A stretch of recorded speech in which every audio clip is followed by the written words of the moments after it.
Okay, and now with this video what we're going to do is we're going to move into the 1820s and 30s. As I mentioned in the last video, 1820 had two half crowns. There was a George III one and there was a George IV one. It's a rare case of actually a person becoming the new king and actually, or queen, and actually having a coin issued in the year they actually accede to the throne. I mean, George was not crowned until mid-1821. So to get an 1820 coin is pretty interesting. Now this again is probably the best coin I've shown you to date. This is a full EF, heading towards good EF. As you can see, there is a lot of detail in this baby. Look at that.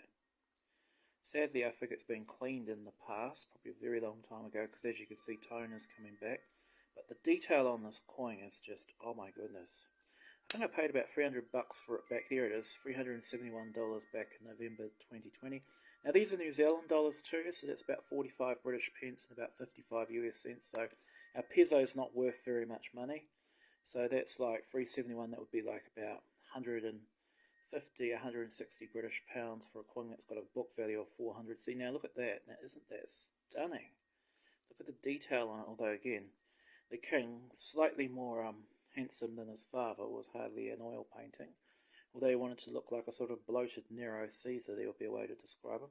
We've got BP again for Benedetto Pastorici. And then we go from a really beautiful coin down to a really horrendous one. This is 1821, and this is worn. And not only is it worn, some idiots tried to clean it. Now, whereas this coin cost over $300, this one cost melt value, which was $12.25, I think. It's got a big slash across the top of it. We've still got this very annoying hair on the camera, which I need to get rid of.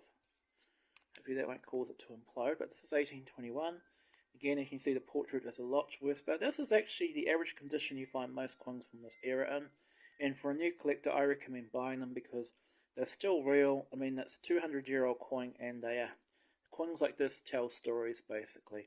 Now, in 1821, they actually decided they were going to change the coins, and they didn't to 1823 though, and they moved to the second design, which is another one. Now this coin is fine. Again, I bought it pretty early on. I said near VF, but I think I probably wasn't very good at grading back then. Because that's closer to fine than VF. Not bad overall. Nice honest piece. This is 1823. It's the same portrait of the king, basically, but we have changed the side. And then there's also one of this type from 1824, which is insanely rare. I don't have it. Then 1825, this is a very darkened coin, but this is actually the last design, which was Merlin. This is 1825 to 1830. Again, like all of George IV's coins, we've got this massively over-elaborate shield and arms. So we've got a crown, sort of helmet with his crown on top of it, and just flourishes everywhere there. This is this coin I've graded in the sort of high fine area. As you can see, there is quite a lot of detail, but it's very, very darkened. Again, probably bad cleaning in the past. I mean, when I say past, probably over 50 years ago. Not bad though, but brace yourselves for this next coin. 1826 was the most common year of half crowns, so feast your eyes on this beauty. Now you look at that. This coin cost me $464. It was another half price sale, so its catalogue value is between 400 and 700 pounds. It's extremely rare in this condition. This looks uncirculated, but it is AU. If I can get up closer, you can see there's just a wee bit of wear on the helmet, vizier, above it. Again, that could be weak strike there, but look at this, so look at the detail and the luster. This is not clean, this is natural luster. Now look at that. Now, isn't that stunning? Most people would almost think this is a replica or a fake, but this is definitely real. 100% real. It's got a certificate and everything. This would probably be my nicest half crown before the 20th century. I mean, once we get up to George V, we're starting to get some very high-grade pieces, but look at that, there's hardly any wear there at all. It's just the slightest bit of rubbing on his hair. That is a stunning. And as you can see, this later portrait of the king, it's kind of like he's lost some of his poundage, even though by this stage he was getting fatter and fatter. One story goes that King George IV ate a whole ostrich egg. Now, I don't know if you've ever seen an ostrich egg, but it's basically about 25 centimeters in size, and he basically died of eating and drinking a few years later.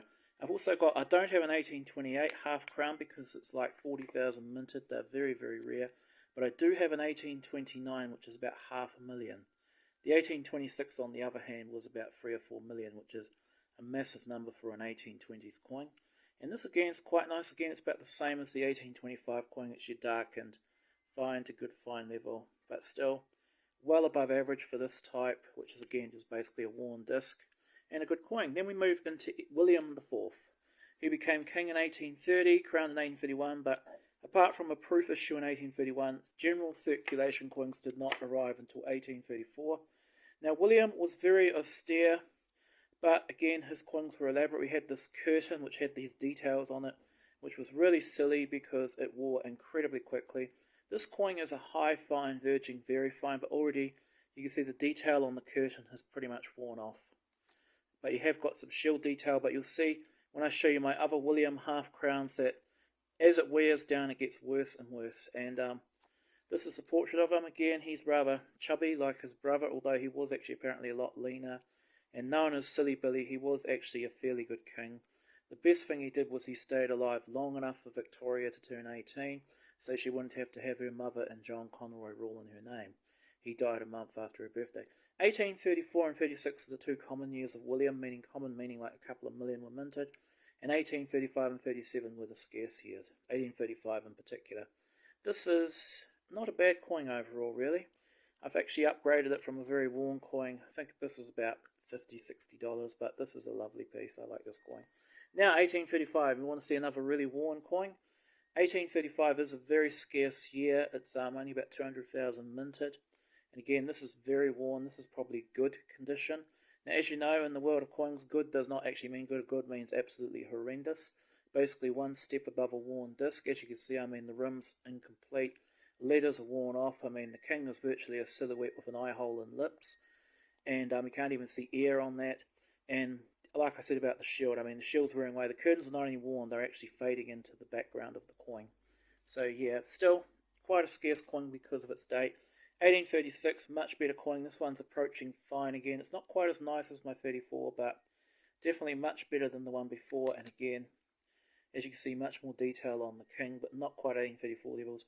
Most people with a William IV half-crown will be dated 1836, basically. And then the final coin of his, 1837, and the final one before we hit the Victorians, is 1837, even though this was the year the king died. Again, there was a wait, and the Victorian coins did not come out until 1838, and no half-crowns actually came out until 1839. But this is 1837, this one's been cleaned, again, it's VG to fine. Not quite as nice as 1836, but much better than the 35. As you can see, the king's a bit more worn here, and that basically finishes our early half-crowns. Next, we're going to do Victorians onwards. Okay, have fun, and I'll see you in the next video.